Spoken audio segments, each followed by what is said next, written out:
The T account is a fundamental training tool in double entry accounting, showing how one side of an accounting transaction is reflected in another account. This approach is not used in single entry accounting where only one account is impacted by each transaction. T accounts are also used by even experienced accountants to clarify the more complex transactions.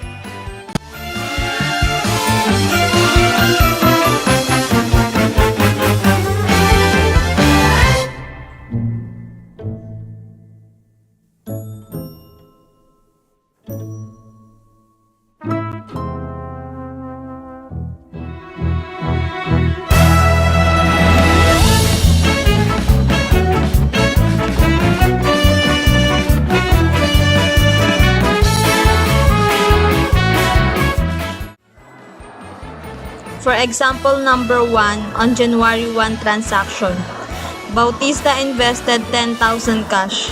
So the accounts affected are cash and capital. The cash is in the debit side because the increasing side of cash is debit. For the capital, the increasing side of capital is in the credit. So to make a T accounts, we're going to draw a T account for cash and capital.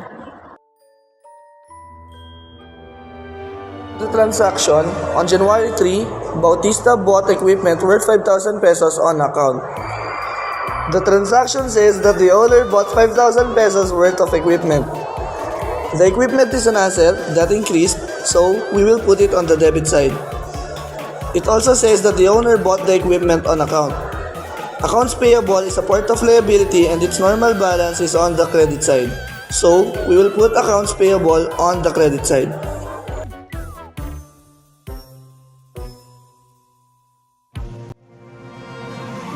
Transaction, it is stated that in January 5, owner paid for the business water bill that totaled to 1,500 pesos. In this transaction, there are two accounts affected, cash and utilities expense. Owner paid for the bills through cash. The cash decreased, so we will put it in credit. Normal balance of cash is debit. It is an asset. The expenses increased, so we put it in debit. Why debit? Because the increasing side of expenses is debit.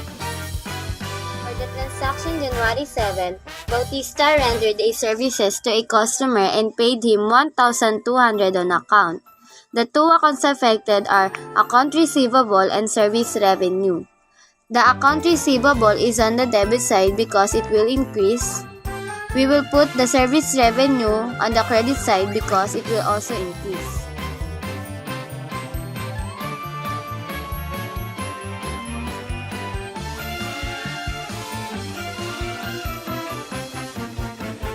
Always remember, in every transaction, there are accounts affected.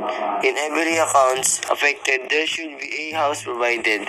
Especially every account title needs to have their own T-charts.